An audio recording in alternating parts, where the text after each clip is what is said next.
Last class में किसी ने लूप्स के ऊपर क्वेश्चन किया था, so I just want to show loops first, then we will move forward. Okay, एक बार देख लेते हैं।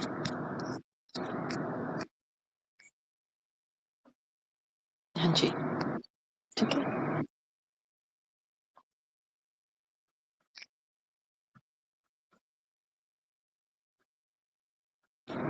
जी। ये रहा लोब्स का डिवीजन, क्योंकि कल उन्होंने एक बार फिर से इस क्वेश्चन को किया था, तो मुझे लगा शायद चीज ड्रॉ करने से ज्यादा एक बार अगर आपको दिखा दिया तो बेटर रहेगा। ठीक है, तो कुछ सल्काई थे। सल्काई मैंने आपको बताया था कि ग्रूव होते हैं या कहीं डेप्थ होती है, इनवर्ड इन्वर्जन्स कह लीजिए, ये वो पाए जाते हैं जिसकी वजह से एक लोब दूसरे लोब से डिफरेंशिएट या उससे अलग हो पाता है।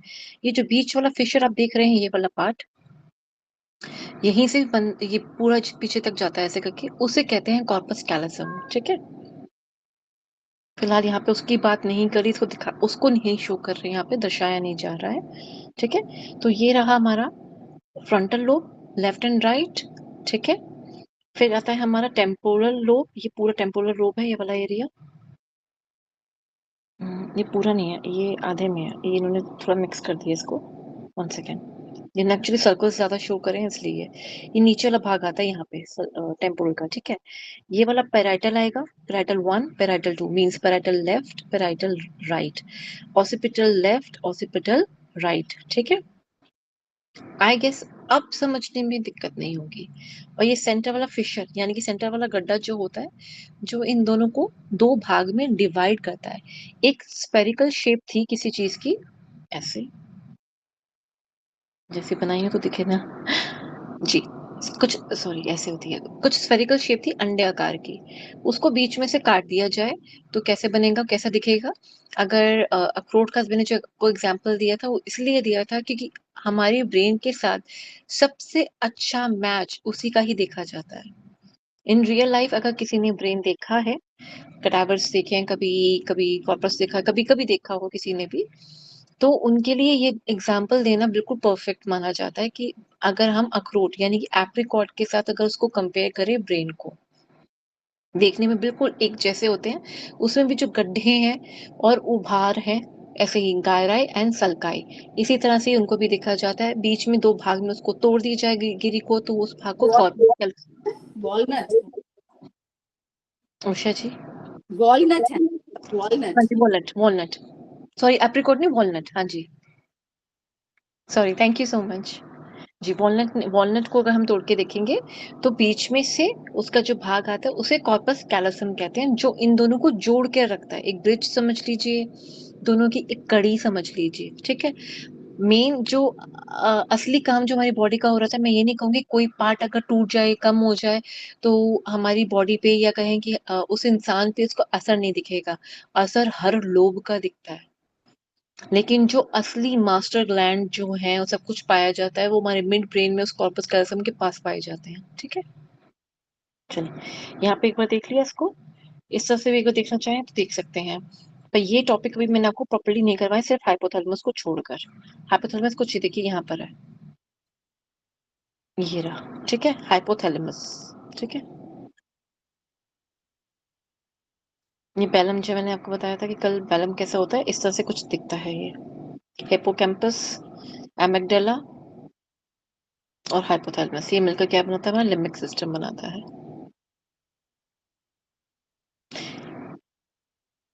ये this one is called as your fore brain. ठीक है, ये वाला पार्ट, और ये हमारा आ गया मिड ब्रेन, बीच वाला पार्ट।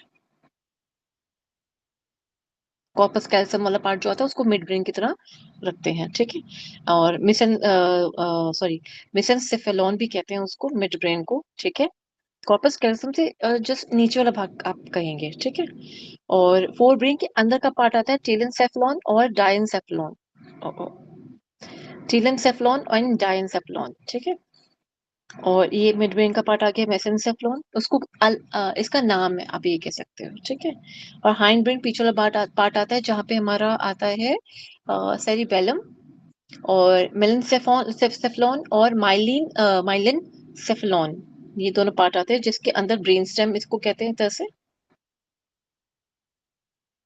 ठीक है, और ये सेरिबेलम वाला पार्ट आता है।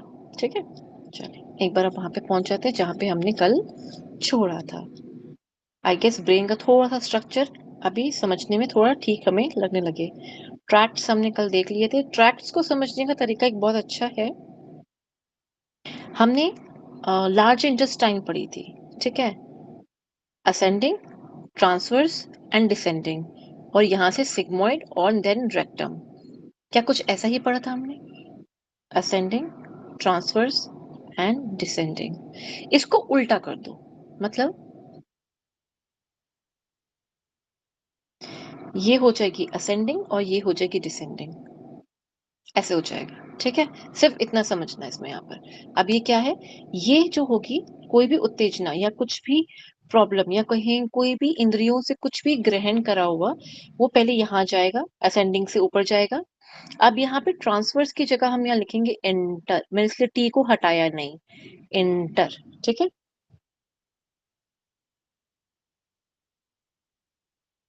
Inter neuron. ठीक है, ये क्या काम करता है, यहाँ से इंफॉर्मेशन लेगा, जहां से भी ली है, जिस भी ऑर्गन, जिस भी जगह से उसने इंफॉर्मेशन ली, असेंडिंग ट्रैक्ट से, ये सारे ट्रैक्ट्स हैं। इंटरनली मत जाना क्या चीज कैसे है, सिर्फ ये समझाने की कोशिश करिए कि तारों का जाल कैसे बना हुआ है। ठीक है, तो असेंडिंग ट्रैक से ऊपर गई, ठीक है, ये ब्रेन में गई। ब्रेन में था रिले सेंटर, कल हमने पढ़ा था रिले सेंटर किसे कहते हैं, बेसल गैंग्लिया को बोलते हैं। ठीक है, यहाँ जाके उसने अच्छे से बता दिया कि सुनो सुनो, ये इन्फॉर्मेशन आई है, ऐसे करके उन्होंने पूरा इन्फॉर्मेशन दी। अब ये बेसल गैंग्लिया जो ये इन्फॉर्मेशन दे रहा होता है, पहले हाइपोथैलेमस को देता है, सॉरी थैलेमस को देता है। थैलेमस एक टारगेट ऑर्गन को कि किस किस को ये इन्फॉर्मेशन जानी चाहिए, कौन इसके रिस्पेक्टिव या इसके ऑथोरिटेटिव है, उनके पास इसको इस इंफॉर्मेशन को दिया जाता है कि अच्छा, ये इंफॉर्मेशन आपसे रिलेट करती है, तो आप इस पे एक्शन लीजिए। जो भी एक्शन होगा, छींकना, खांसना, बोलना, देखना, गुस्से से देखना, थप्पड़ मारना, भागना, खाना खाना, कुछ भी एनीथिंग। ठीक है, उन्होंने फिर अपनी इंफॉर्मेशन को यहाँ नीचे पास डाउन करवाया, यानी कि डिसेंडिंग ऑर्डर, डिसेंडिंग ट्रैक्ट। ठीक है, अब ये वाला पार्ट हटा देते हैं, बस ये यहाँ पे जाके इसको कार्य करवाएगा। अब ये टारगेट ऑर्गन कोई भी हो सकता है। यहाँ से तो मैंने देखा था, मान लीजिए, तो देखने से जो इन्फॉर्मेशन गई वो गई, ठीक है। या मान लीजिए ये हैंड हो सकता है। अब जरूरी नहीं है कि हाथ का जवाब हाथ वाली ही चीज से ही हो। किसी ने अगर कुछ टच दिया है या कुछ किया है, तो हम उसे एक लुक भी दे सकते हैं, आंखों से देख सकते हैं, या हम किसी प्यार भरी बात से कह सकते हैं कि हाँ जी क्या बात है, ऐसा भी पूछ सकते हैं ना, प्यार से पूछने के लिए। कई बच्चे ने टच करा, फिर हमसे पूछेंगे हाँ जी बेटा क्या चाहिए। तो अब टारगेट ऑर्गन कोई, मतलब वापसी में जो रिप्लाई का ऑर्गन है वो कोई भी हो सकता है। ऐसे ही टारगेट ऑर्गन से मतलब कि जहां से इंफॉर्मेशन ली जा रही है वो ऑर्गन भी कोई और हो सकता है। अब ये जो सारी चीजें हो रही है ना, ये और ये हमारे स्पाइनल कॉर्ड के अंदर है। ये किसके अंदर, स्पाइनल कॉर्ड के अंदर। कैसे है, ऐसे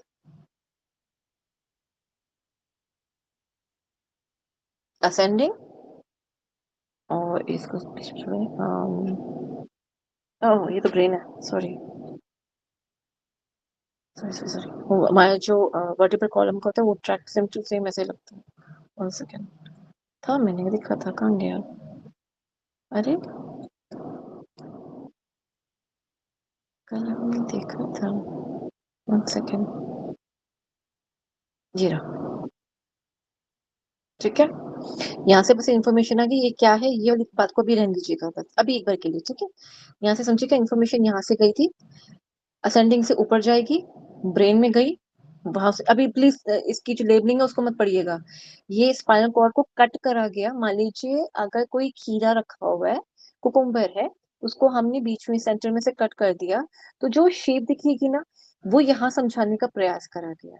एक एक मन का जो वर्टिब्रल कॉलम का है, रीढ़ की हड्डी का है, उसे कट करके देखेंगे तो कुछ इस प्रकार से अंदर सब कुछ पाया जाएगा कि अंदर क्या है, अंदर की स्पाइनल कॉर्ड कैसी है। ठीक है, तो बीच में कुछ ये बटरफ्लाई वाइज स्ट्रक्चर होता है, एक मिनट उसको हम 2 मिनट रुक के समझते हैं। ठीक है, तो इसी की वजह से पहले गई इंफॉर्मेशन ऊपर, फिर ब्रेन में गई, इंटरन्यूरॉन, फिर नीचे वापस आई डिसेंडिंग वाली।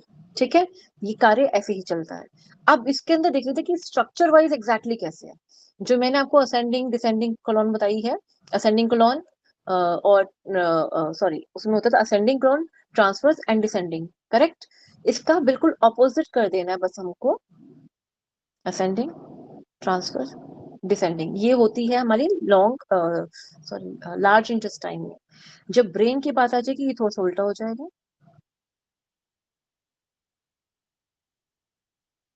नहीं मैंने कुछ गलत बोला, डिसेंडिंग कॉलम नीचे नहीं जाता, ये वापस, हाँ जी ठीक है। डिसेंड नहीं, एक मिनट, रुको रुको, आई एम सॉरी, एक सेकंड रुके। Descending, transfer, ascending column, and इसमें जो जाता है हमारा ऊपर, ट्रांसफर में ऊपर जाता है पहले, इंफॉर्मेशन ऊपर गई, relay and descending column same ही है। मैंने उल्टा कैसे बनाया? इसमें तो खैर नहीं बनाया था, पर उसमें एक बनाया था मैंने। एनीवेज, शायद वो किसी और स्ट्रक्चर के साथ कोलैब कर रहा होगा। ओके मैम, सब हौच पौच लग रहा है, इसमें देखकर लग रहा है। रुक जाए एक सेकंड, बाय मिस्टेक, एक सेकंड रुके प्लीज। जी, स्पाइनल कॉर्ड का जो स्ट्रक्चर है उसे कट करा, उसे देखा गया कि हमारी बॉडी में कैसे इंफॉर्मेशन एक हाथ से ब्रेन में जाती है, और ब्रेन में प्रोसेस होने के बाद कि उस पे क्या हमें प्रतिक्रिया देनी होती है, वो कैसे किसी और ऑर्गन पे या सेम ऑर्गन पे वो चीज जाकर पहुंचती है। मैं ये समझाने की कोशिश कर रही थी, ठीक है। एक बार यहाँ से इसको दोबारा से देख लेते हैं, यहाँ इस वाले से देख लेते हैं, यहाँ से डोर्सल साइड और वेंट्रल साइड, ये वेंट्रल साइड है, ये डोर्सल साइड है। ये आएगी शरीर में अंदर की तरफ, बॉडी में अंदर की तरफ। ये बॉडी में बैक, जिस साइड पे हम हाथ लगाते हैं ना, अपनी बैक को टच कर सकते हैं, ये वो वाली साइड आती है, ठीक है। हाँ,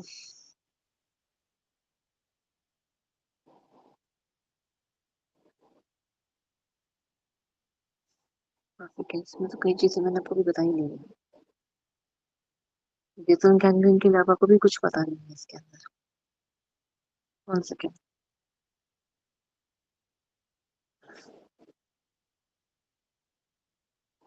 इंफॉर्मेशन यहाँ से आएगी, ठीक है, प्रोसेस करके ऊपर जाएगी ब्रेन के पास, और वापस नीचे आएगी, ठीक है। और जो भी ऑर्गन होगा, या सेम ऑर्गन ही क्यों ना हो, उसी के पास जाके सेम और डिफरेंट उस ऑर्गन पे जाके अपनी प्रतिक्रिया देगी, ठीक है। रूट ये रहेगा जो मैंने अभी आपको समझाया था, रूट वही रहेगा, ascending tract, enter and then descending tract, ठीक है। ट्रैक्ट क्या है? नर्व्स होती है और कुछ नहीं, ठीक है। एक सेकेंड,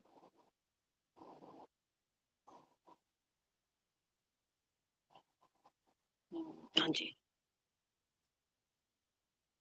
सेरिब्रल ट्रैक्ट की अगर हम बात करें, जो कि सिर्फ ब्रेन के अंदर की बात कर रहा है, ब्रेन के बाहर की बात नहीं कर रहा, वो सिर्फ और सिर्फ न्यूरल पाथवेज होते हैं, यानी कि एक ऐसा रास्ता जिसके थ्रू हम, या कहीं ब्रेन अपनी इंफॉर्मेशन आगे पहुंचाने का, यानी कि पूरे शरीर तक पहुंचाने का कार्य करता है। इसमें उसके साथ कौन कौन होते हैं? ब्रेन तो होता ही है, साथ में स्पाइनल कॉर्ड भी होती है। इसकी वजह से हमारी बॉडी में ये तारे काम कर पाती हैं, और अपनी इंफॉर्मेशन, चाहे वो थैलेमस ने दी हो, चाहे हाइपोथैलेमस ने दी हो, पिट्यूटरी ने दी हो, पीनियल ने दी हो, ठीक है, कुछ भी। इसके अलावा क्या, लोब्स के अंदर भी अपनी इंफॉर्मेशन होती है, कि हर लोग अपना अपना कार्य अलग करता है। टेम्पोरल काम करता है अलग से, हमारे बोलने का जो स्पीच का जो एरिया आता है, हमारा Broca's area, one x area, ये हमारे बोल, हम जो बोल रहे हैं सोच समझ के बोलते हैं ना, एक बार दिमाग में बात जाएगी, उसको प्रोसेस करेंगे, इतनी देर में हम बोलते हैं। ये सारे एरियाज में सारे काम हो रहे हैं, इकट्ठे काम हो रहे हैं। तो ये इन्फॉर्मेशन प्रॉम्प्टली कितने माइक्रो सेकेंड्स के अंदर हमारी बॉडी से, मतलब ब्रेन से, स्पाइनल कॉर्ड से हमारी माउथ तक कह लीजिए, या हमारे हाथ के जेस्चर्स में कह लीजिए, वो होकर गुजरती है। उन्हें हम ट्रैक्ट कहते हैं।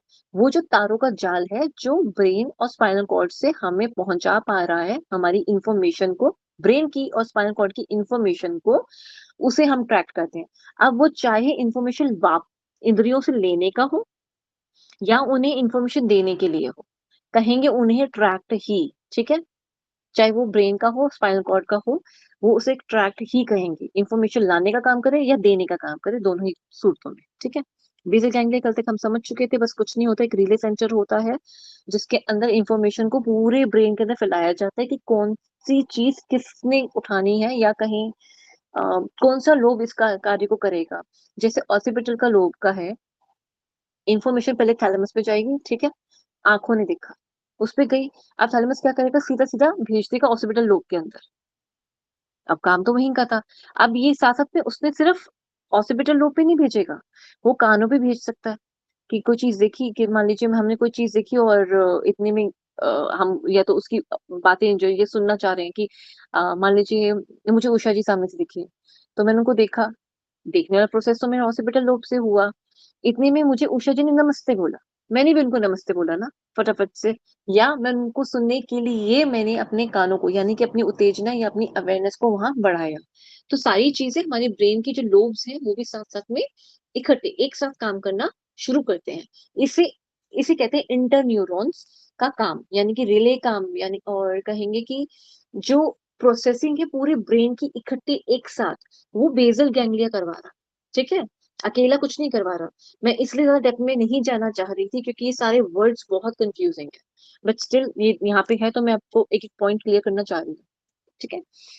फंक्शनल क्या थे, हम फंक्शनल कर देख चुके थे, सेरिब्रल कॉर्टेक्स का क्या था, हाई ऑर्डर फंक्शन होते हैं। हाई ऑर्डर मींस जो सबसे ज्यादा मैक्सिमम जो फंक्शनिंग एक नॉर्मल बॉडी की होती है, जनरल फंक्शनिंग जो होती है बॉडी की, वो चाहे अंदर के ऑर्गन्स की ही क्यों ना हो या फिर बाहर हमारे चलने फिरने या दूसरों को बाहर से दुनिया को देखकर हम क्या उसके बारे में सोच रहे हैं, ये कैसे सोच रहे हैं, उस चीज के बारे में ही क्यों ना हो।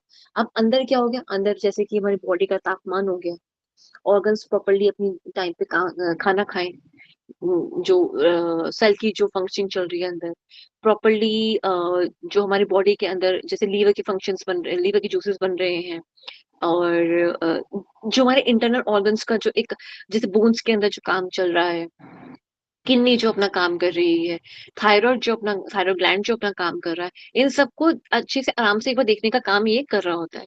इसके अलावा अगर हम और थोड़े नॉर्मल स्तर में देखें एक बार,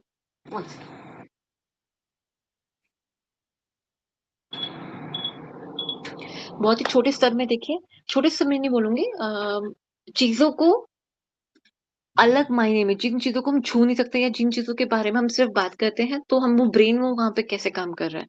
जैसे कि याददाश्त की बात करें, चीजों को याद रखना, शॉर्ट टर्म से बड़ी मेमोरी में ले आना, दैट इज हिप्पोकैम्पस, ठीक है, जहाँ पे हम लॉन्ग टर्म मेमोरी में स्टोर करते हैं, सेरिब्रल मतलब कि सब कुछ सेरिब्रम का पार्ट है वो, ठीक है। फिर डिसीजन मेकिंग करना कि जो चीजें पुरानी बात होती है या नई बात होती है, बिल्कुल नई सिचुएशन आई है, तो आप उस पर डिसीजन कैसे लोगे, कहते हैं इसका दिमाग बड़ा तेज चलता है, ये बड़े अच्छे डिसीजन लेते हैं।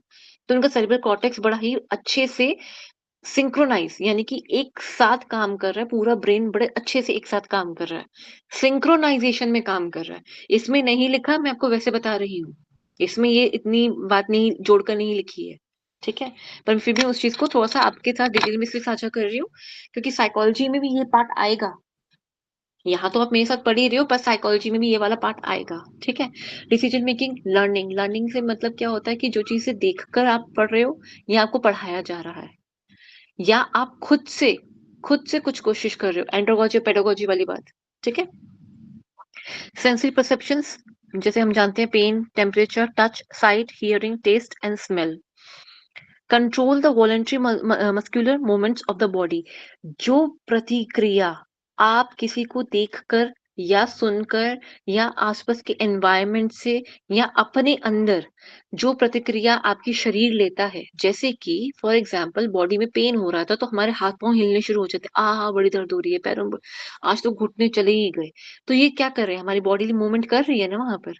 अब ये इंटरनल थे, बाहर के नहीं थे। बाहर से क्या हुआ, कहीं पर टकरा गए हम, पिलर था टकरा गए कुछ, एग्जाम्पल है, तो कुछ टकरा गए तो एकदम से उसपे भी वॉलंटरी कंट्रोल होगा, ओ हमें वापस नहीं जाना, या बड़ी जोर से लगी, या बच के निकले, देख रहे थे सामने से ऐसा कुछ आ रहा है तो हमने जंप कर दिया, अपने आप को बचा लिया।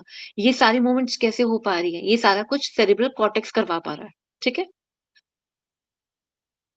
डायन सेफ्लॉन, आई थिंक हमने कल थोड़ा सा कर लिया था। पूरा नहीं किया था, है ना, सिर्फ पढ़ा था हल्का सा, करेक्ट, छोड़ दिया था मैंने ये वाला पार्ट। ओके, नहीं, सेंट्रल, हल्का सा बताई थी कि ये हल्का सा कहाँ स्टॉप पे हो। जी, क्योंकि ये थोड़ा डीप में था इसलिए। Okay, diencephalon centrally located within the brain, sitting at the top of the brain stem. जो ब्रेन स्टेम थी ना ऐसे करके, उसके ऊपर बैठा हुआ होगा, पर ये इधर उधर नहीं है, यहाँ ये यहाँ नहीं है, ये बैठा हुआ बिल्कुल उसके सेंटर में, बिल्कुल ऊपर, किसकी, मिड सॉरी ब्रेन स्टेम के। वही ब्रेन स्टेम जो अगर खोपड़ी या स्कल से बाहर निकल जाएगी तो उसे हम स्पाइनल कॉर्ड कह देंगे। ये वही ब्रेन स्टेम है, यानी कि स्पाइनल कॉर्ड और ब्रेन स्टेम में कोई डिफरेंस है? एज सच कोई डिफरेंस नहीं है, ये जब जगह बदल देती है तो उसका नाम बदल दिया गया। ठीक है, क्या फंक्शंस में डिफरेंस है? हाँ, वैसे फंक्शंस में डिफरेंस आता है, क्योंकि mid brain medulla oblongata, sorry mid brain नहीं, ब्रेन स्टेम जो अपना काम करती है, जैसे मेडुला ऑब्लोंगेटा है, वो डिफरेंट फंक्शंस शो करता है, पॉन्स डिफरेंट फंक्शंस शो करता है। वहीं सेरिबेलम की बात करी जाए, वेनम, हाँ जी, इनकी बात करी जाए तो ये सब अपना अलग अलग रोल निभाते हैं। ठीक है, okay, stem above the mid brain and under the cerebellum. तो ये कुछ कहाँ पाया जाता है? जैसे कि मिड ब्रेन यहाँ पे समवेयर पाया गया, ठीक है, अबव द मिड ब्रेन, ठीक है, और यहाँ है हमारा ये ब्रेन स्टेम, उल्टा कर दिया, ये ऐसे जाएगा, ये ब्रेन स्टेम जा रही है और ये बेलम है। ठीक है, मैं ये मिड ब्रेन वाला मैंने सबसे पार्ट बनाया, ठीक है, इसके ऊपर कहीं पे यहाँ पे आपको मिलेगा डाइनसेफ्लॉन का, यानी कि हमारा मिड ब्रेन। ठीक है, सॉरी, थैलेमस। थैलेमस जो होता है is a small structure with in the brain located just above the brain stem. उस जो ब्रेन स्टेम है, पॉन्स और मिडल ऑब्लोंगेटा, पॉन्स मतलब सबसे ऊपर पॉन्स आता है, पॉन्स से ऊपर। ठीक है, the primary function of thalamus is to relay motor. जैसे मैंने बताया, रिले मोटर का सिंपल सिंपल सा मीनिंग है, इसका कंफ्यूज मत होना, ये वर्ड बार बार कंफ्यूज करता है, पर इतना कंफ्यूज भी नहीं करता। सतर्कता के साथ, यानी कि अवेयरनेस के साथ इस चीज को पढ़ोगे तो बहुत सिंपल सा मीनिंग है, जैसा कह रहा है वैसा ही है। रिले का मतलब सिंपली ये होता है कि इन्फॉर्मेशन को फैला दो।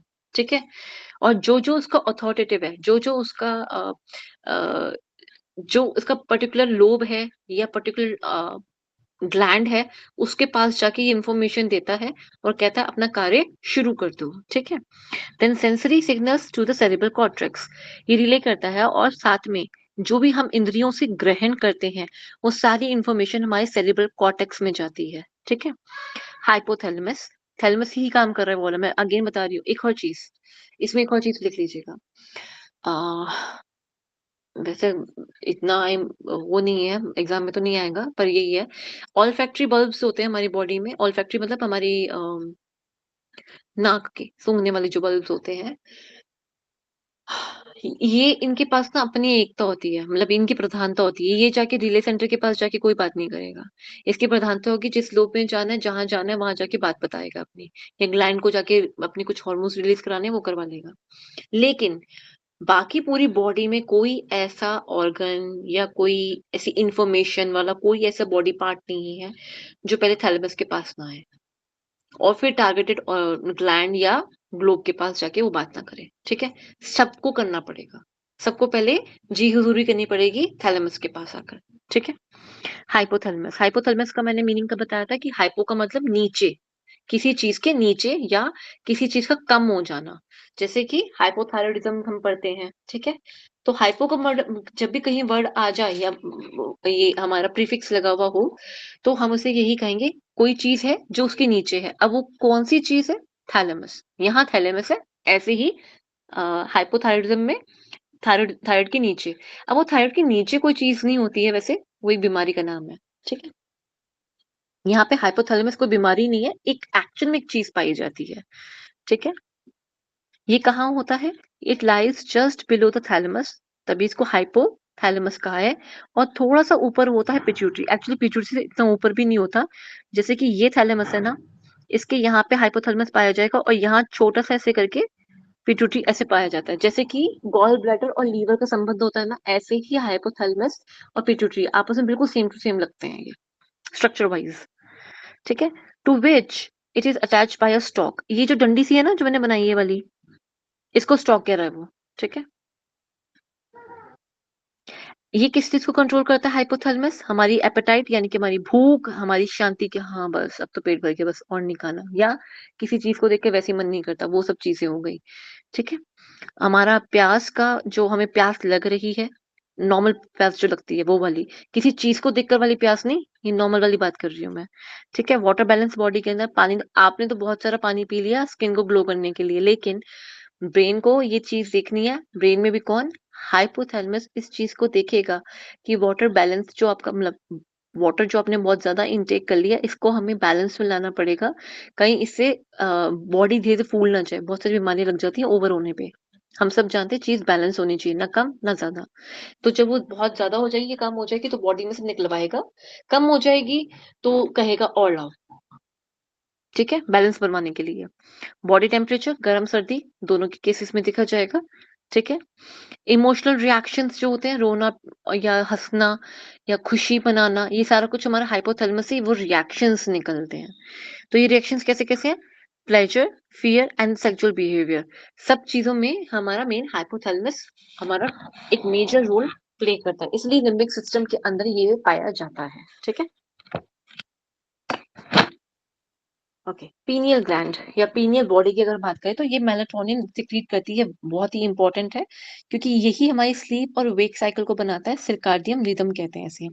सिरकाडियम रिदम का सिंपल सा मीनिंग है, अगर हम आज की बिगड़ी चाल को छोड़कर इसको इसको मद्देनजर ना रखें, एक बार नॉर्मल तरीके से देखें कि रात के टाइम में खाना नहीं खाना चाहिए, तो नींद आनी शुरू हो जाएगी। तो ये मेलाटोनिन की वजह से हो रहा है, पीनियल ग्लैंड की वजह से, कि बाहर रात हो रही है, अब धीरे धीरे नींद आनी शुरू हो गई है, तो ऑर्गन्स भी धीरे धीरे अपनी सुप्त अवस्था में आने शुरू हो जाएंगे। ठीक है, इसलिए जब खाना इस टाइम पे खाया जाता है तो पचता नहीं है उस तरह से, हालांकि उनको काम करना पड़ता है, पर एक टाइम के बाद ओवर एग्जर्शन आप कह सकते हो, अगर किसी ऑर्गन की ओवर एग्जर्शन या ओवर प्रोडक्शन उसके अंदर हो रही है, तो ऑर्गन के ऊपर अफेक्ट तो पड़ेगा ही पड़ेगा, पर साथ में जो जिन चीजों के अंदर वो हार्मोन या अपनी जूसेस दे रहा है, वो चीजें भी कहीं ना कहीं बॉडी में और तरीके से उसको साइड इफेक्ट पहुंचाएंगी। तो सिरकादियम रिदम जिसका बिगड़ेगा, ठीक है, सर्कादियन रिदम जिसका बिगड़ेगा, उस इंसान के अंदर बहुत सारी प्रॉब्लम्स देखने को मिलती है। अगेन साइकोलॉजी का ये बहुत इंपॉर्टेंट पॉइंट है। ठीक है, पीनियल ग्लैंड, इसीलिए इसके लिए त्राटक करा जाता है। त्राटक जो पीनियल बॉडी को बड़े अच्छे से कंट्रोल में लाता है। और साथ ही साथ जब हम प्राणायाम करते हैं, अनुलोम विलोम, उस केस में भी हमारा पीनियल बॉडी यानी कि पीनियल ग्लैंड के ऊपर अच्छे से, उसके ऊपर बहुत ध्यान दिया जाता है। ध्यान से मीन्स वो हमारे कंट्रोल में आने लगता है, हम सोच के तो नहीं कर रहे होते, पर उसमें जाता है। ठीक है, पीटी। मैम सर्काडियन रिदम जो है, एक बार उसका थोड़ा बता दीजिएगा। इसमें और क्या बताऊं, यही है कि आपकी दिनचर्या जो है ना, कि दिन के टाइम में जैसे कि हम कहते हैं कि सुबह सुबह 8 से 10 के बीच में खाना खा लेना चाहिए, हम जो ये ऐसे इसका कहते हैं। मतलब दिनचर्या होता है, सर्काडियन सर्काडियन रिदम का मतलब दिनचर्या होता है। दिनचर्या और रात्रिचर्या। ठीक है, ऋतुचर्या के साथ भी काम करता है। कहने का तात्पर्य ये है कि ये जो शरीर के अंदर जो उसकी रात्रि और दिन चल रहा है ना, कि चलो सुबह हो गई, अब तो भूख लगनी चाहिए। आपको भूख क्यों लगती है सुबह उठते के साथ? वो इसी वजह से लगती है। अब दोपहर हो गई है, थोड़ी देर सोना चाहिए। थोड़ी देर क्यों सोना चाहिए? क्योंकि वो हार्ट रेट का टाइम होता है। हम कहते हैं कि इस टाइम पे थोड़ा आराम कर लिया जाए, तो जो हृदय की गति है, जो उसका आराम का वक्त है, थोड़ा सा मध्यमा में हो जाएगा, मतलब कि थोड़ा वो रिलैक्स कर लेगा, तो हमें एनर्जी मिल जाएगी। इसलिए कहते हैं कि दिन में 7 to 10 मिनट्स की नैप जरूर लेनी चाहिए, 15 मिनट्स भी कहते हैं। इसकी नैप मतलब छोटी सी झपकी ले लेनी चाहिए। इससे पूरा शरीर तरोताजा हो जाता है। वो हमारे सर्काडियन रिदम यानी कि मेलाटोनिन को हेल्प करता है। उसकी जो उसकी जो सिक्रीशन है, या कहें कि पीनियल ग्लैंड जो है, उसको हेल्प करता है कि वो बिल्कुल सही कंडीशन में रहे। उसको ओवर एक्सर्शन नहीं होती है। जो लोग दिन में भी काम करते हैं और रात में देर तक काम करते हैं, उनका ये सर्कादियन रिदम बहुत जल्दी बिगड़ता है। बीपीओस में जो जॉब करते हैं, जो लेट नाइट काम करते हैं, मीन्स 3-3 4-4 बजे जो लोग सो रहे हैं, आज के टाइम में तो बहुत कॉमन है। वेब सीरीज लगाइए, 3-3 4-4 बजे, 6 बजे सो रहे हैं, फिर दिन दिन में सो जाते हैं। तो वहां ये अपनी सर्कादियन रिदम को बहुत खराब कर रहे हैं। इतना खराब कर रहे हैं कि आगे अभी तो कोई नुकसान नजर नहीं आएगा, लेकिन 10-10 12 साल बाद पता चलेगा कि बॉडी में बहुत सारी बीमारियां लग गई हैं। क्यों? बीमारियां क्यों लगी? यहाँ एक बार के लिए समझने के लिए, आपने कहा समझना है तो समझने के लिए एक बार देखते हैं यहाँ पर। लीवर का टाइम होता है 11 से 1 का नियरली, जिसके अंदर वो अपनी डिटॉक्सिफिकेशन स्टार्ट कर देता है, ठीक है? या तो 11 से 3 होता है या 11 से 1 होता है। इन दोनों में से किसी एक का है किडनी। इन दोनों में से किसी एक का ये है, या तो ये इसका है या तो ये इसका है, ऐसे ही है। इन दोनों में से किसी एक का है, ठीक है? अगर आप इस टाइम पे या कोई भी सॉरी, कोई और इंसान इस टाइम पे खाना खाता है, तो लीवर को अपने जूसेस सिक्रीट करने पड़ेंगे। जबकि ये काम तो उसका डिटॉक्सिफिकेशन का टाइम था। ये तो वैसी ही बात आ गई ना कि मेरे को नींद आई थी और किसी ने कह दिया खाना बना दो। तो नींद तो पूरी नहीं हुई, डिटॉक्सिफिकेशन प्रॉपर्ली स्टार्ट नहीं हुई, ऐसा आयुर्वेद कहता है, ठीक है? ऐसा मॉडर्न साइंस में तो इतने तथ्य नहीं मिलते ऐसे चीज़ के बारे में सपोर्ट करते हुए, पर हाँ, आयुर्वेद क्लियरली इस चीज़ को मेंशन करता है। जो भूख का टाइम लगता है हमें, किस टाइम पे भूख लगती है आपने कभी कई बार नोटिस करा होगा, चाहे आपकी रूटीन हो या ना हो, आपको बाय डिफ़ॉल्ट एक बच्चे को बाय डिफ़ॉल्ट उसको दिन में मॉर्निंग में भूख लगेगी, दोपहर में लगेगी और थोड़ा शाम में लगेगी। ये बाय डिफ़ॉल्ट है। रात के बाद क्यों खाना नहीं खाना चाहिए 6 बजे के बाद, वो इसकी वज़ह से ही है, मेलाटोनिन की वज़ह से, कि इसके बाद हमारी बॉडी धीरे-धीरे डिट्रॉइट होनी शुरू हो जाती है। उसको अब अ, ग्रोथ में जाना है, रिपेयर में जाना है। अब ग्रोथ और रिपेयर क्या होती है, जब सो जाता है इंसान, तो हमारी बॉडी ग्रोथ करती है। ग्रोथ करती मीन्स ज़्यादा जो ब्लड वगैरह बनेगा बोन्स के अंदर, और कहीं कोई टूट गया था, कुछ हो गया था जो आपको पता भी नहीं चला, लेकिन अंदर रिपेयरमेंट चल रही होती है। किसी ने कोई ऑपरेशन करवाया तो उसकी वो चीज़ें जो मेन असली काम जो होता है वो रात के टाइम में सोने वक़्त हो रहा होता है। कोई डिप्रेशन में था, एंग्ज़ायटी में था, स्ट्रेस में था, सोने के बाद वो सारी चीज़ें धीरे-धीरे और सॉर्ट आउट होनी शुरू हो जाती हैं। क्यों? जब दिन के टाइम में थे तो आपने ठीक सॉरी आपने नहीं, उस इंसान ने ठीक से खाया नहीं या पिया नहीं। लेकिन जो खाया या पिया, अब उसको ऑर्गन्स में कहाँ-कहाँ, कैसे-कैसे डिस्ट्रीब्यूट करना है। उसमें से जितना भी टॉक्सिन्स है उसको निकाल के फ्लश आउट भी करना है। इसलिए सुबह उठते के साथ बहुत सारे लोगों के साथ, जिनके साथ नहीं होता दुर्भाग्य है, लेकिन जिनके साथ होता है, आप ये जानते हैं कि सुबह के उठते के साथ ही लघु शंका आती है। या नहीं तो पेट ज़रूर साफ होता है, या बॉडी एकदम से या तो बहुत अच्छा महसूस करेगी, ओह! मैं आज बहुत फ्रेश हूँ। क्यों हूँ? क्योंकि आपकी बॉडी ने रिपेयर और ग्रोथ दोनों बहुत अच्छे से करी है। वो एक साउंडलेस स्लीप थी जिसके अंदर कोई डिस्टर्बेंस नहीं थी। जब डिस्टर्बेंस होती है इसके अंदर सोते हुए में, तब हमारी बॉडी, क्योंकि बाहर की एक्सटर्नल एनवायरनमेंट के साथ उसको रिएक्ट करना पड़ रहा है बार-बार। अगर एक्सटर्नल एनवायरनमेंट तंग नहीं कर रहा, अगर सपने आ रहे हैं तो वो डिस्टर्ब कर रहा है। ब्रेन वेव्स कहते हैं, वो आप पढ़ेंगे। मांडुक्य उपनिषद या मुंडक उपनिषद में, मांडुक्य मुंडक में नहीं, मांडुक्य उपनिषद में इसके बारे में बताया भी गया है। जो 4 स्तर बताए गए हैं वो इसी के ऊपर ही हैं सारे। जो ब्रेन वेव्स आप पढ़ेंगे वो सारी यहीं से निकल कर आती हैं। वो सारी बातें यहीं से निकल कर आती हैं। देन आप साइकोलॉजी में भी सेम चीज़ को पढ़ोगे। ठीक है? क्या थोड़ा-सा क्लियर है? वैसे ये अपने में बहुत बड़ा टॉपिक है। क्या थोड़ा बहुत क्लियर है? आप थम्स अप कर दीजिए अगर क्लियर है तो। Okay, done. देन आते हैं पिट्यूटरी ग्लैंड पे। पिट्यूटरी ग्लैंड क्या करता है? पिट्यूटरी ग्लैंड क्या करता है? पिट्यूटरी ग्लैंड हमारा रेफर करता है एज़ अ मास्टर ग्लैंड। मैंने कल बताया था कि मास्टर ग्लैंड क्यों कहते हैं? क्योंकि ये हमारे हार्मोन्स की कंडक्टिविटी को, कब हार्मोन्स निकलने चाहिए, कब नहीं निकलने चाहिए। अगेन बात थैलेमस से आएगी होते हुए, याद रखना। ठीक है? अगर मेडिसिन खाई है, उस तरह से जो चीज़ें होती हैं, भाग रहे हो, दौड़ रहे हो, कुछ कर रहे हो, उन सब चीज़ों में इंटरनली विसरल ऑर्गन जो अपना काम कर रहे होते हैं, उन्हें जब-जब हार्मोन्स की रिक्वायरमेंट होती है, तो पिट्यूटरी के पास जाते हैं। थायराइड इसी के पास जाके इजाज़त लेता है और फिर इसी को जाके कहता भी है कि बस खाना पचा दिया, हमारा काम खत्म। अब हार्मोन की सिक्रीट करवाने के लिए हमें और पीछे से बार-बार ज़ोर मत देना। आप बार-बार मत कहना, ठीक है? हमने कर दिया अपना काम। तो ये बाय-बाय टाटा भी करवाते हैं। प्रॉपर बात होती है इनकी। प्रॉपर बात से मतलब क्या? जैसे कि मान लीजिए थायरॉइड है। अब इसने हार्मोन्स रिलीज़ कराने हैं, तो पिट्यूटरी कहेगा रिलीज़ करो जी। थायरॉइड कहेगा ओके जी, मान ली आपकी बात। तो रिलीज़ कर दिया, कर दिया। अब थायरॉइड कह रहा है यार बहुत कर दिया, खाना तो खत्म हो गया। तो ये इसके पास कहेगा चुप कराने के लिए भी तो बोल दो। वो वाला हार्मोन या वो वाली कमांड भी तो दे दो। कहेगी ओह! Okay sorry. फिर इसके पास ये कमांड जाएगी। ठीक है? ऐसे साइकिल चलती है, प्रॉपर ऐसे साइकिल चलती है इनके बीच में, ऐसे बात होती है। ऐसे सेम किडनी के साथ होता है, ऐसे अलग-अलग जितने भी हमारे ऑर्गन्स हैं, उनके साथ जहाँ हार्मोनल फंक्शंस हमारे ज्यादा होते हैं, मींस जहाँ पे हार्मोन्स सिक्रीट होते हैं, वहां पिट्यूटरी का सबसे बड़ा और मेजर रोल होता है एज अ किंग। ठीक है, because it monitors and regulates, जैसे मैंने बताया ना, मॉनिटर तो कर ही रहा है। ठीक है, देख रहा है कि किसने हार्मोन निकाला या नहीं निकाला, उनको भेज रहा है ना, मैंने तुम्हें कमांड दी थी, मैं तुम्हें कहा था हार्मोन निकालने के लिए, तुमने निकाला कि नहीं निकाला, मॉनिटर कर रहा है। क्या तुम्हारे हार्मोन्स कितने निकले, कम निकले या ज्यादा निकले, प्रॉपर्ली देखेगा, उसको रेगुलेट करेगा अच्छे से, कम ज्यादा को रेगुलेट करेगा, कब बंद करवाना है वो भी देखेगा। ठीक है, प्रॉपर्ली उनसे जो बात हो रही है उस पर प्रॉपर्ली कमांड के साथ काम करेगा। अगर ये सब नहीं होता है तो जो हार्मोनल प्रॉब्लम होती है तो उसमें क्या समझेंगे, बैक एंड पे पिट्यूटरी में प्रॉब्लम आ रही है, बैक एंड पे root cause.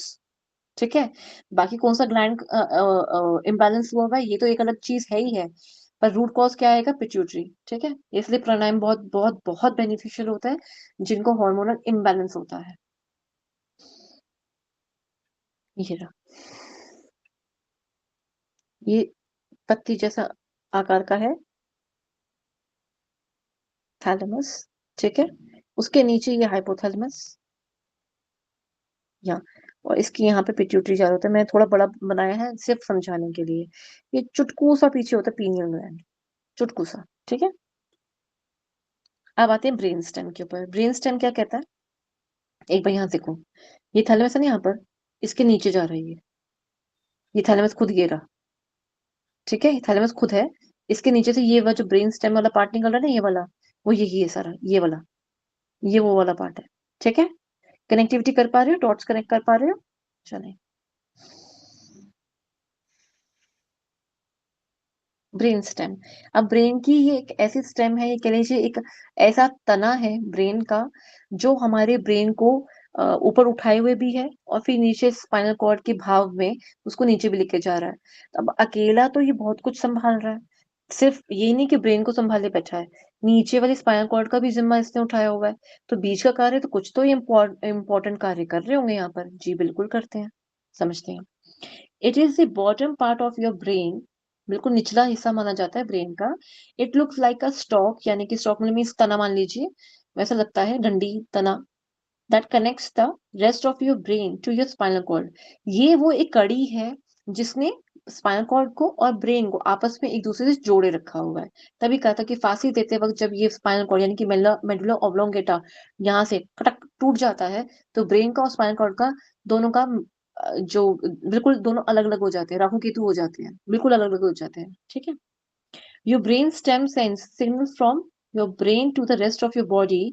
It controls it controls many subconscious body functions. अब एक बात को समझो, सबकॉन्शियसली कोई बात चल रही थी किसी के मन में, वो कुछ बैठा बैठा सोच रहा था और किसी ने आके बोला भाऊ, इंसान डर जाता है, क्या हुआ, तो ये सब कुछ ब्रेन स्टेम कर पाता है, उसको वो रजिस्टर नहीं कर पाता, वो रजिस्टर नहीं कर पाता क्या हुआ। इसलिए कहते हैं किसी को डराना नहीं चाहिए, समटाइम्स शॉक भी आ जाता है।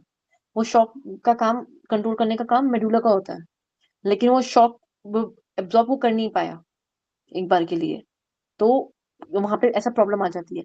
और दूसरा क्या होता है कि आपको कोई कुछ कह रहा है और आपके मन में कोई और बात चल रही है, मान लीजिए कोई और बात चल रही है, तो आप ठीक से रिप्लाई नहीं कर पाओगे, आपके दिमाग में वही बात चलती रहेगी। और ये जरूरी नहीं कि स्ट्रेस के केस में हो, बस ऐसे ही आपको सामने वाले की बात में इंटरेस्ट ही नहीं आता, पता नहीं क्या बोल रहा है, ये पता नहीं क्या बोल रही है, मेरे को नहीं सुनना। मोबाइल देख नहीं सकते, थोड़ा डिसरिस्पेक्टिंग होता है, पर बस मन में कहीं और चले गए, कहीं और किसी ख्यालों में चले गए, ये होता है ना, बहुत लोग करते हैं ऐसे, खुली आंखों से कहते हैं हाँ हाँ हाँ हम सुन रहे हैं। सबसे अच्छा एग्जाम्पल क्या है, स्कूल में मैम पढ़ा रही होती थी हम, लेकिन मन ही मन हम कहीं और बैठे होते थे। ठीक है ना, सबसे अच्छा एग्जाम्पल है। दूसरा और समझो यहाँ पे, तो ये तो मैंने बहुत एक ले में समझाया। सबकॉन्शियस माइंड में एक और चीज समझो, जो महत्वपूर्ण बात आ रही है यहाँ पर, जो ये समझाना चाह रहे हैं, वो सबकॉन्शियस माइंड या कहीं वो वाला पार्ट जिसको आपने अभी तक रियलाइज नहीं किया है। आपको वो रियलाइज तब होता है जब सिचुएशन सामने आती है, या फिर आप मंथन कर रहे हो, कंटेम्पलेशन में बैठे हो, मंथन कर रहे हो, और उस टाइम पे ये सबकॉन्शियस माइंड आपको बहुत सारी बातें अपने बारे में, आपके फ्यूचर के बारे में, आपके पास्ट के बारे में बताता है। जो चीजें आपने देखकर दरगुजर कर दी, लेकिन सबकॉन्शियस माइंड में उसकी एक्चुअल इंफॉर्मेशन, एक्चुअल छवि वहां थी, दूसरी बात, सबकॉन्शियस माइंड में सपनों की बातें भी होती हैं। कुछ सपने ऐसे जो रियलिटी में एग्जिस्ट या जिनका कोई रोल नहीं होता, उनको हटा दो। लेकिन कुछ ऐसे सपने भी होते हैं जिनका रियलिटी के साथ कोई ना कोई संबंध होता है। वो सबकॉन्शियस माइंड के अंदर वो बात बैठी हुई होती है। तो जैसी सिचुएशन सामने आती है, आप रिएक्ट भी ऑटोमेटिकली वैसा कर भी देते हैं। ये सब सबकॉन्शियस माइंड में था। ठीक है, कभी कभी होता है ना कि यार सबकॉन्शियस माइंड में मुझे वो चीज पसंद थी, पर मैंने रजिस्टर नहीं करी, मैंने उसको माना नहीं। लेकिन मेरे सबकॉन्शियस माइंड में वो बात चल तो रही थी, मैं उसको मानती नहीं थी या मैं उसको मानता नहीं था। कई साल हो गए, 15-20 साल गुजर गए, उसके बाद जब कभी वो चीज आई, तो आपने उसको रजिस्टर करना स्टार्ट कर दी कि ठीक है, अब तो मानना ही पड़ेगा, या कह लीजिए कि हाँ, ये बात मैं मानती तो थी या मैं जानती तो थी, पर हमने कहा नहीं कभी, इस तरह से। ठीक है, सबकॉन्शियस माइंड का मैं टॉपिक यहाँ से अंत नहीं होता, बस मैं आपको छोटा सा प्रीव्यू दिया इसका। अच्छा, अब यहाँ पे इन्होंने ब्रेन स्टेम को इतने में ही खत्म कर दिया, पर ये सारे कार्य होते हैं इसके मेडुला के। रेस्पिरेटरी रेट को देखना, रेट को देखना, हार्ट को देखना, ब्लड प्रेशर को देखना, रिफ्लेक्स और वॉमिटिंग सेंटर को देखना, कॉफिंग को देखना, स्नीजिंग यानी कि छींकना, और कॉन्शियसली कोई काम करना। कॉन्शियसली मीन्स किसी भी काम को आप बहुत सोच समझ के, जैसे कि उठना बैठना, बहुत ही कॉन्शियसली किसी चीज को आप सोच सोच के काम कर रहे हो, उसको भी देखना। स्लीप एंड वेक साइकिल्स भी यहीं पर ही हमारे रेगुलेट हो पाती हैं। क्यों हो पाती हैं? हार्ट रेट आ गया ना बीच में, ब्लड रेट भी आ गया, रेस्पिरेटरी रेट भी आ गया। जब तक जगे हो तब तक ये उस जगी हुई अवस्था के साथ चल रहे होते हैं। जब हम सो जाते हैं तो ये उतनी ही स्लो और पैसिव में हो जाते हैं। ठीक है, ओके। मेनिंजेस, मेनिंजेस क्या होती है? ये होती है कवरिंग। कौन सी कवरिंग? जैसा कि हमने पहले भी पढ़ा है, हमेशा हर ऑर्गन की अपनी अपनी कुछ कवरिंग्स होती हैं। पेरिकार्डियम किसकी कवरिंग हुआ करती थी? कौन बताएगा? वैसे तो मैंने बताई, जिसमें लिखा ही हुआ है, बड़े हमसे सामने से समझ आ रहा है। पेरिकार्डियम किसकी होती है? पेरिकार्डियम किसकी कवरिंग होती है? कोई बताएगा? कोई भी बता दो। अंकिता जी, यू वांट टू ट्राई? कौन कौन है? पेरिकार्डियम हार्ट की होती है, हार्ट हार्ट की। करेक्ट, हार्ट की आउटर कवरिंग एक तरह का बैग है जिसके अंदर हमने हार्ट को रखा हुआ है। हमने नहीं, कुदरत ने हार्ट को रखा हुआ है। ठीक है, ऐसे ही ब्रेन की भी कुछ कवरिंग्स हैं, उसको मेनिंजेस बोलते हैं। ठीक है, मेनिंजेस का मतलब ही लेयर से कवरिंग समझिए, एक बैग कवरिंग होता है। ठीक है, the brain and the spinal cord are completely surrounded, घिरी हुई हैं किससे? By 3 layers of tissue. 3 layers होती हैं। ठीक है, इसको हम याद करने के लिए इसको आप ऐसे भी कर सकते हो, डैप भी याद कर सकते हो, डैप। ठीक है, अब डैप से याद करोगे ज्यादा बेहतर रहेगा। क्यों? Skull then dap. ठीक है, ये याद करना इजी है। अगर आप इसको उल्टे में याद करते हैं, पैड एंड देन स्कल, ये आपकी चॉइस है। ठीक है, पर डैप, स्कल एंड डैप याद करना इजी है। यानी कि स्कल के तुरंत बाद क्या आता है? ब्रेन की जो कवरिंग स्टार्ट हो जाती है वो डैप में स्टार्ट हो जाती है। अब देखते हैं कैसे कैसे। ये कवरिंग थोड़ी डिफरेंट है, ध्यान दीजिएगा इसका। ठीक है, line between the skull and the brain. Brain यानी कि ये स्कल है मान लीजिए, ठीक है, और ये ब्रेन है। इनके बीच में यहाँ पर ये इसकी कवरिंग आ गई, इसको बैग को कवर करा। क्यों करा? जाहिर सी बात है, ये तो हार्ड है बड़ा। स्कल जो है वो तो हड्डी है ना, बोन है, वो तो बड़ा हार्ड है। तो ब्रेन को प्रोटेक्ट करने के लिए कोई तो कवरिंग रखा। ये कांच की चीज है, टकरा के टूट गई तो, या उसको नुकसान पहुंच गया तो, इसलिए। अब ब्रेन कांच तो नहीं है, पर वो सॉफ्ट बहुत है, काफी फ्लैशी भी है, आप ये कह सकते हो। ठीक है, between the vertebral column vertebral foramina. Foramina क्या होता है? ये वर्टिबल जा रही है, मतलब स्पाइनल कॉर्ड जा रही है, और मान लीजिए ये डिस्क है। नहीं, आप इसे समझेंगे। मान लीजिए ये डिस्क है। ठीक है, अब ये डिस्क इसके साथ रगड़ ना खा जाए, इसके साथ रगड़ ना खा जाए, रगड़ की वजह से इसको बचाए रखने के लिए उसकी भी सेम 3 कवरिंग्स है। जो 3 कवरिंग्स ब्रेन की है वही स्पाइनल कॉर्ड की भी है। और फोरामिना कुछ नहीं होता, गड्ढा होता है। फोरामिना वैसे उसको कहते हैं ऐसा गड्ढा जिसके आर पार कुछ हो। जैसे बांसुरी, उसके आर पार देख सकते हैं ना, स्ट्रॉ पाइप जो होती है, जैसे पानी पीते हैं या जूस पीते हैं, उसके आर पार देख सकते हो ना, वैसे वाला, उसे फोरामिना बोलते हैं। ठीक है, ओके, एक आती है ड्यूरा, एरेक्नॉइड, पाया। ठीक है, ड्यूरा मतलब होता है, पहले समझो मैटर का मतलब क्या है। मैटर का मतलब होता है मदर। ठीक है, मैटर का मतलब क्या होता है, माँ, मदर। अब वो एक समझाना चाह रहे हैं, जो स्कल के पास है ये बड़ी सख्त है, ड्यूरा मदर है, मतलब बड़ी सख्त है, ये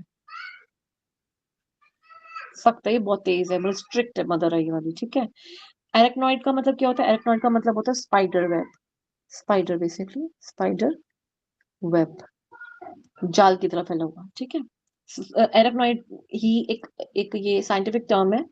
जैसे हम होम सॉरी अगर हम इसको कहीं ऐसी जो वेजिटेबल्स हैं या कहें कि ह्यूमंस हैं, उनका भी अपना एक साइंटिफिक नेम होता है ना हर एक चीज का। ऐसे ही एरेक्नॉइड स्पाइडर का एक साइंटिफिक नेम है। और उसका जो उसका मतलब एरेक्नॉइड जो होता है वो स्पाइडर होता है, मतलब उसमें, इसलिए स्पाइडर वेब। ठीक है, पाया मतलब होता है सॉफ्ट, प्यारी सी।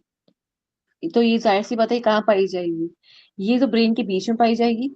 सॉरी, ये वाली ब्रेन के बीच में पाई जाती है।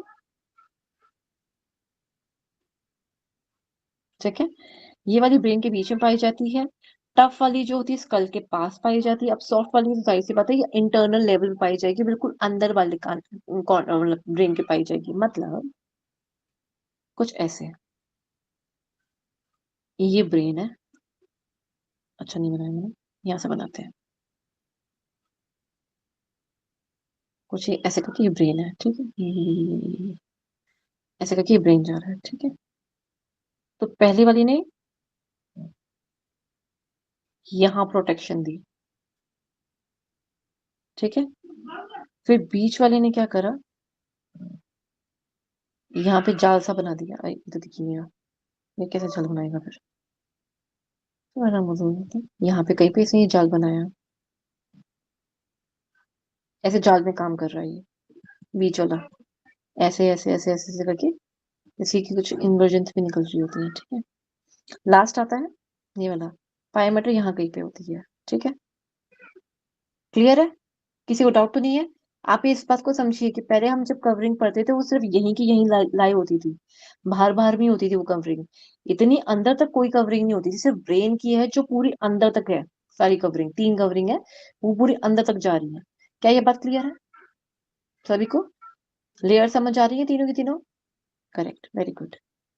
मैम ये आता है एग्जाम में? हाँ जी, नाम आता है डायग्राम नहीं आएगा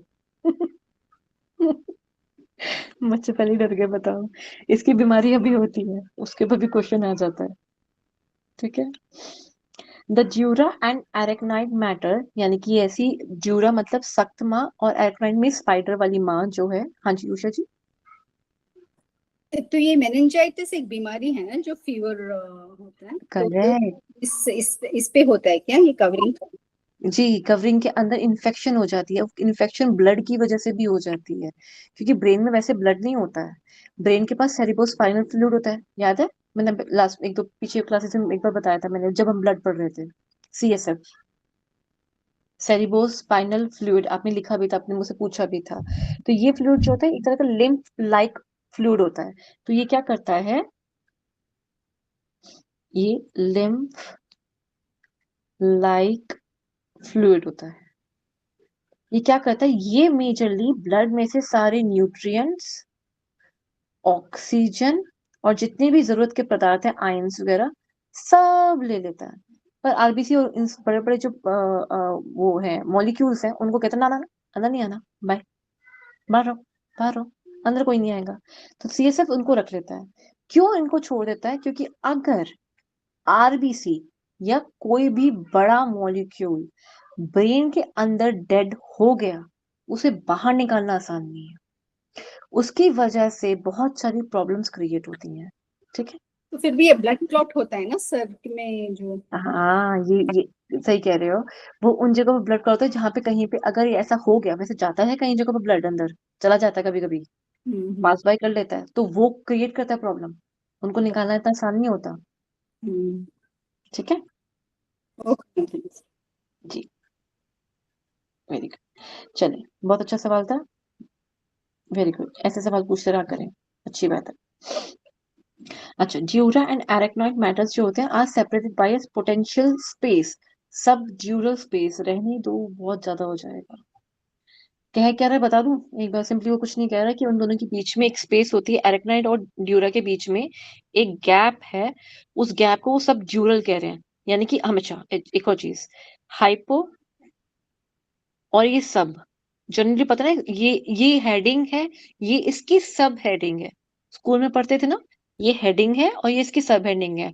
न्यूज़पेपर में क्या होता है, ये बड़ी वाली हेडलाइन है, उसके अंदर का जो टॉपिक है या जो भी इंफॉर्मेशन है वो उसकी सब हेडिंग छोटी सी एक और दे रखी होती थी। ऐसा होता था, ऐसे बहुत सारे पैराग्राफ्स ऐसा कुछ लिखते थे। ऐसे ही वो कहना चाह रहा है कि पहले ड्यूरा आया, ड्यूरा आया, ड्यूरा के बाद सब ड्यूरा आया, ऐसे बहुत सारी लेयर्स बनती हैं प्लीज। हाँ, फिर उसके बाद एरेक्नॉइड आया, एरेक्नॉइड का पूरा जाल होता है। मैं वो नहीं ना तो वो आपके अभी उसके बाहर है, वो काफी बड़ी चीज है, काफी काफी ज्यादा हैवी है, ठीक है। बस वो सब ड्यूरा लेवल, वो बस वही बताना चाह रहा है कि दोनों के बीच में एक ऐसी चीज है, एक गैप है, उसको हम सब ड्यूरल स्पेस बोलते हैं, ठीक है। एरेक्नॉइड एंड पायामेटर के बीच में सब एरेक्नॉइड होती है, बस। एरेक्नॉइड के नीचे सब एरेक्नॉइड होती है, क्यों भाई? ड्यूरा के नीचे एरेक्नॉइड होता है, एरेक्नॉइड के नीचे पाया होता है, इनके बीच में यहाँ सब ड्यूरा आ गया, इसके नीचे आ गया सब एरेक्नॉइड। क्या ये क्लियर है? कुछ प्रॉब्लम नहीं है। इनके अंदर क्या पाया जाता है? CSF, CSF, CSF। क्यों? ताकि हमारा ब्रेन जो है ना आपस में कोलैप्स ना कर जाए। क्या ना कर जाए?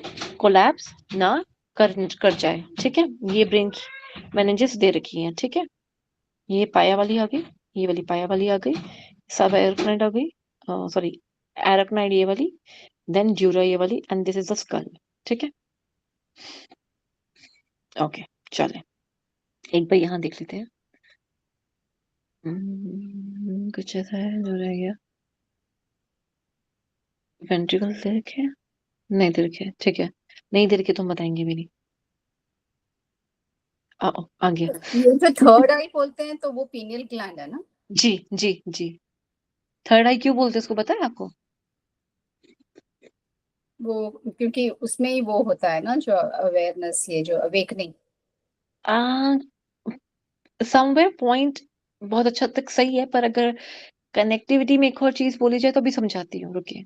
आई का जब स्ट्रक्चर थोड़ा समझा रही हूँ, अभी बीच में आएगा वो पार्ट, तब बताती हूँ। अभी वेंट्रिकल स्टार्ट किया तो बताती हूँ, ठीक है। वेंट्रिकल्स क्या होते हैं? एक ऐसी खाली खाली जगहें हैं हमारे ब्रेन के अंदर, चार ऐसी खाली खाली गड्ढे हैं, गड्ढे, फिर एक आएगा गड्ढा, फिर एक आएगा गड्ढा, ठीक है। ऐसे करके गड्ढे जा रहे हैं कुछ। उनका ये क्या है? उनको पानी भरने के लिए चाहिए। पानी क्यों चाहिए? हाँ, हाँ जी। तो पहले वाला जो उसका ग्राफ था ना ब्रेन का वेव का, वो थोड़ा दिखा दीजिए। कौन सा वाला? ये वाला ऊपर, हाँ। ओके।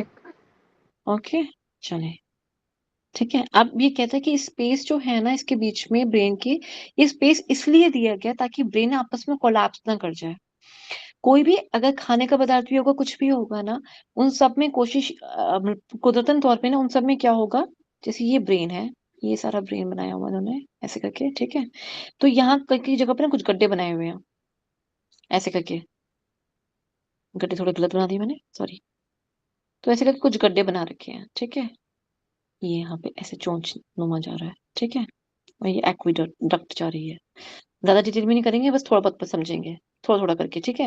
ये गड्ढे क्यों बना रखे हैं? ताकि जो ब्रेन के पास एक तो सेरिब्रोस्पाइनल फ्लूइड की वजह से वो न्यूट्रिशन मिलते रहे, अंदर की जगह पे पूरा अंदर तक पहुंच सके।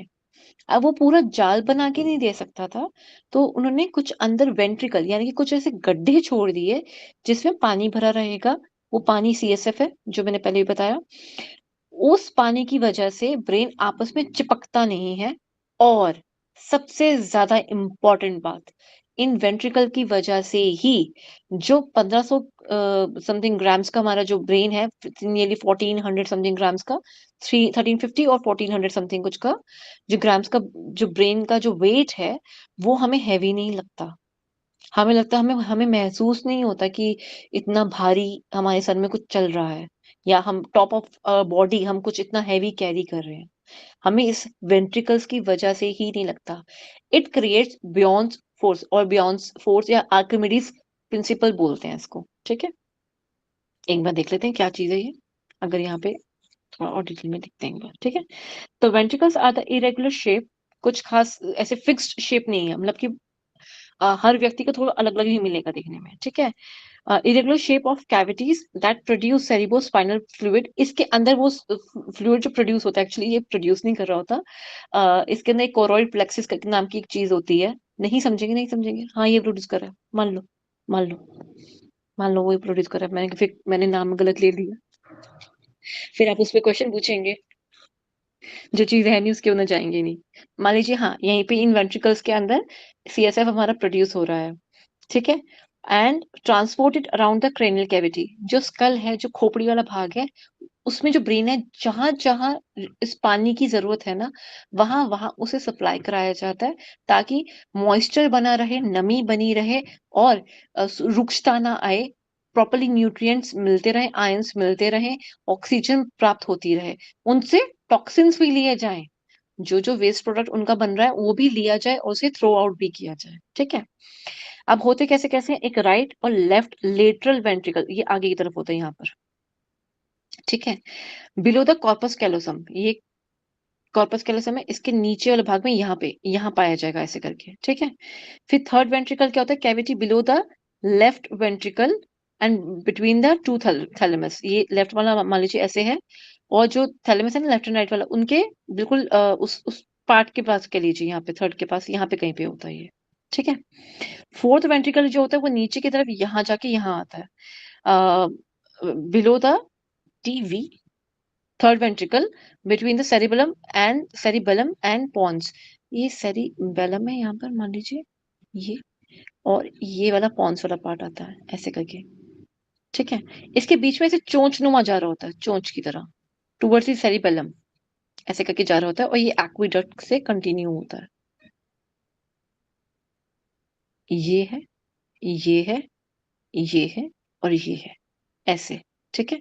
इनके जो जगह है ना, ये याद कर लीजिएगा एक बार बस, कौन सा कहाँ पाया जाता है। राइट एंड लेफ्ट तो है, पर right and left lateral ventricles है, पर किसके नीचे है? कॉर्पस कैलोसम के नीचे है।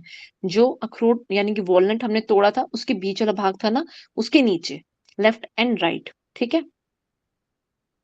इसमें दे रखा है लेटरल, तो दे रखा है, ऐसे कहाँ समझ आएगा, मेरे पास में निकाली थी वेंट्रिकल्स की, बड़ी अच्छी थी। यस यस यस यस, याद आ गया, 1 सेकेंड, बैक,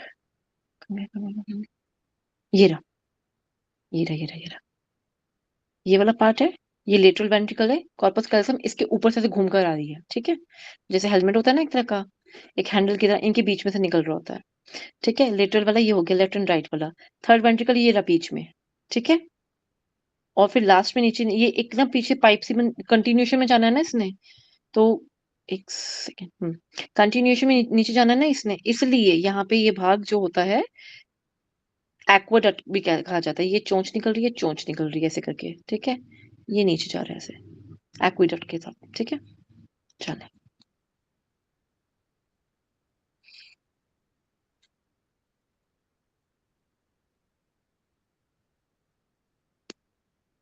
ओके, वेंट्रिकल्स खत्म। हाँ, cerebrospinal fluid, it is produced by the choroid plexus, नाम आ ही गया, okay, located in the lining of the ventricles, surrounded by the cuboidal epithelial cells. Plasma is filtered from the blood by the epithelial cells to produce CSF. अब ये भी दे देना था, इतनी बात दी है तो।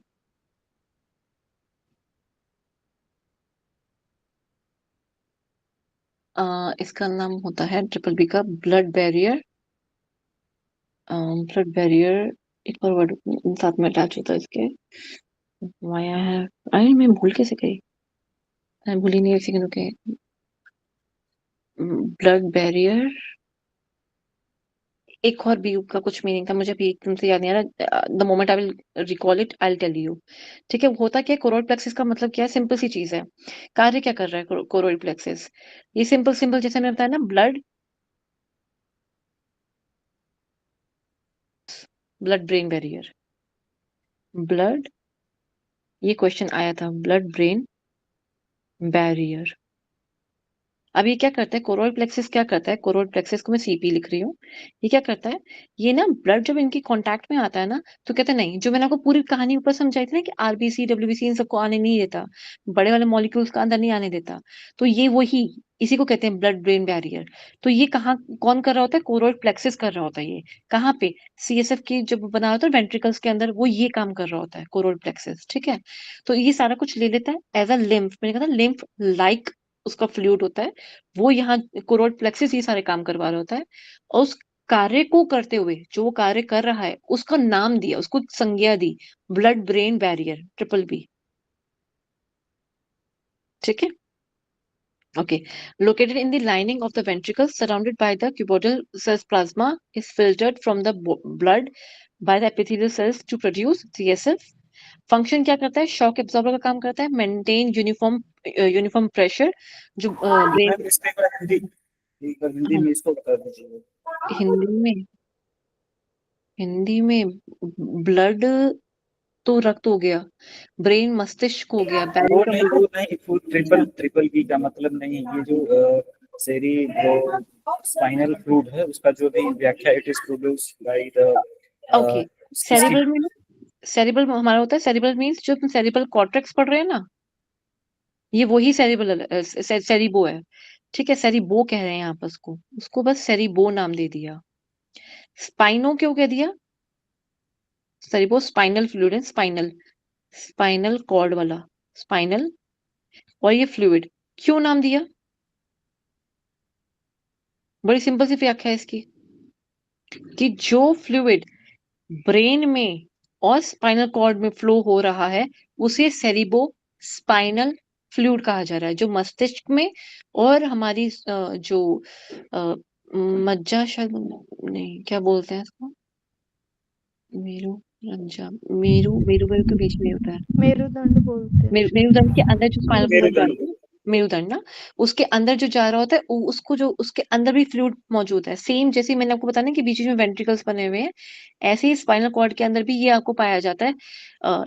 उसके बीच में पाया जाएगा जहाँ पे ये सिर्फ फ्लूइड होता है। होता कैसे है, ये स्पाइनल, नहीं ऐसे नहीं, आप ऐसे समझे, ये स्पाइनल कॉर्ड है, ठीक है, इसके बीच में फ्लूइड निकल रहा होता है, इसको चित्रा नाड़ी की तरह से भी आप समझ सकते हो, जो शिव संहिता में हम कहते हैं चित्रा नाड़ी, आप ये भी समझ सकते हो कि इसके बीच में जो कवरिंग है, जो इनको ये फ्लूइड पहुंचा रही है, रिलेट कर सकते हो, कहीं लिखा नहीं है, रिलेट कर सकते हैं हम सिर्फ,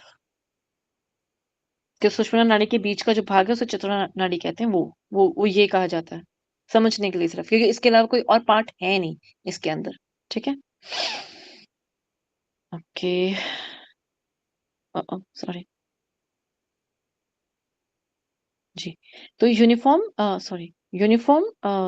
शॉक एब्जॉर्ब करता है ताकि झटके ना लगे और शॉक को एब्जॉर्ब करा जा सके, गिरना उठना बैठना उछलना झूले झूलना उन सब में काम आता है, स्विमिंग सब में। मेंटेन करता है यूनिफॉर्म प्रेशर, जब हम पहाड़ों पे जाते हैं या अंडर डाइविंग करते हैं, वहां पे भी प्रेशर मेंटेन होना चाहिए बॉडी के अंदर, उनको मेंटेन करके रखता है। Exchange of nutrients and the waste which I already explained. ठीक है, सेरिबेलम, टाइम तो नहीं हो गया, टाइम तो हो गया, बेलम देख ली, छोटू मैम सा, बता दीजिए। छोटू सा है, अगर देखना है तो, नहीं छोटू नहीं है, इन्होंने छोटू दिया नहीं है। ठीक है, ये तो नर्व्स आ जाती है यहाँ पे, ये तो नर्व्स आ जाती हैं, सेरिबेलम तो यहीं पे खत्म हो जाता है, इसको देख लेते हैं बस। ठीक है, ये बस एक पीछे, एक पॉन्च के पीछे एक ऐसे ऐसे करके ये जा रहा, ट्री से ऐसे करके जा रहा होता है ये, below the posterior portion of the cerebrum. अब सेरिब्रम यहाँ पे है, ये इसके नीचे का भाग है। ठीक है, ये क्या करता है, कोऑर्डिनेट करवाना वॉलंटरी मसल्स को, मींस जो आर्मी के जवान, जब हमारे भाई बंधु जो हमारी रक्षा करते हैं, जिन पे हमें नाज है कि आज हम जिंदा बैठे हैं यहाँ पे भी, वॉर के टाइम पे भी आज हम आप लोग पढ़ पा रहे हो, वॉर के दिनों में भी ये उनकी वजह से हो रहा है। लेकिन जब आप देखते हैं कि 26 जनवरी की जब परेड होती है, तो बड़ी सिंक्रोनाइजेशनली वो चलते हैं ना, हाथ पैर बिल्कुल सिंक में चलते हैं और सबके चल रहे होते हैं, सेरिबेलम की वजह से वॉलंटरी मूवमेंट्स जो है वो एक सिंक में चल रही हैं, डांस जो होता है एक सिंक में हो पा रहा है इसकी वजह से। ठीक है, पोस्चर एंड द बैलेंस एक और चीज बताती हूँ, जिन लोगों ने ड्रिंक करके होते पहले से आज के टाइम कुछ ज़माने पहले, अभी तो नहीं, अब तो टूल्स आ गए पुलिस के पास चेक करने के लिए। तो पहले क्या करते थे, अगर किसी ने अल्कोहल पिया है, किसी ने ड्रिंक करी है, तो वो कहते नहीं, भाई साहब जी आप बाहर आइए, अपना टेस्ट करवाइए। वो कहते मैंने नहीं पी है। वो कहते नहीं पी है आपने, हम कहाँ कह रहे हैं आपने पी है नहीं पी है। तो वो कहते थे ये ना हमने रेखा खींच दी एक, ये एक रेखा खींच दी है, इस पे सीधा चल के दिखा दो। वो चल नहीं सकता इंसान। वो वॉलंटरी मूवमेंट्स वहाँ पे हिलनी शुरू होती है, शेकिंग हो जाती है। तो जो शराब होती है ना, जो अल्कोहल होता है, वो यहाँ आके हिट करता है। ठीक है? इसको सेरिबेलम को आगे हिट करता है। ठीक है? और विजुअल परसेप्शंस जो होते हैं, हम किसी बात को सोच रहे हैं, अपनी कोई धारणा बना रहे हैं, वो सारी यहीं से आके क्रिएट होती है। ठीक है? पोस्चर जो होता है हमारी बॉडी का, वो तो मैं आपको यहाँ से समझा दी ना, पोस्चर वाली बात, बस बैलेंस। अच्छा, बैलेंस में ना 2 चीज़ें इन्वॉल्व होती हैं, सेरिबेलम भी और हमारा कान भी। कान का फ्लूइड जो होता है। कान का असली काम सुनना नहीं होता, कान का असली काम होता है बैलेंस करना। ठीक है? लर्न करना, लैंग्वेज प्रोसेस करना, जो आप नई-नई भाषाएँ सीखते हैं या किसी नई भाषा में किसी को दिलचस्पी ज़्यादा होती है, वो इन्हीं की वजह से है, और वो अच्छी उम्दा लेवल पे उस लैंग्वेज को या उस भाषा को अपनी प्रयोग कर पा रहे हैं, उनको सीख पा रहे हैं, तो ये हमारे सेरिबेलम की वजह से है। कहते हैं ना कि यहाँ छोटे दिमाग में मत मारो, गलत बात होती है। तो अब समझ आ रहा है शायद कि क्यों होती है? अच्छा, इसमें एक चीज़ और बताई उन्होंने कि जो वॉलंटरी मसल मूवमेंट होती है, ये पियानो वाली बात बताई थी ना मैंने आपको, पियानो, स्टिचिंग, और ये छोटे-छोटे काम होते हैं, ये सारी चीज़ें यहीं से निकल के आती हैं, ठीक है? Damage to it calls clumsy uncoordinated movements, inability to carry out smooth precise movements.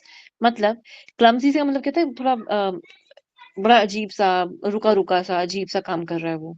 Clumsy वैसे ये नहीं होता, क्लमज़ी बहुत ये होता है कि like it it looks so clumsy. Um, in sense आप ये कह सकते हैं कि हाँ जी। Ma'am झल्ला झल्ला, correct. ये भी कह सकते हैं। अच्छा अच्छा एग्जांपल दिया, वेरी नाइस। ठीक है? तो ऐसे जो ये क्लमज़ी मोमेंट्स या क्लमज़ी अनकोऑर्डिनेटेड, ये झल्ला तो आपने वैसे चीज़ बड़ी अच्छी बताई।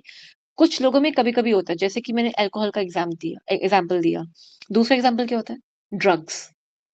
ड्रग्स लेने के बाद लोग अजीब-सा बिहेव करते हैं ना? भांग, ये सारी चीज़ें यहाँ पे आके हमारी वॉलंटरी मूवमेंट्स को आके अफ़ेक्ट करती हैं। क्या यहाँ पे बहुत बात सबको क्लियर हो रही है?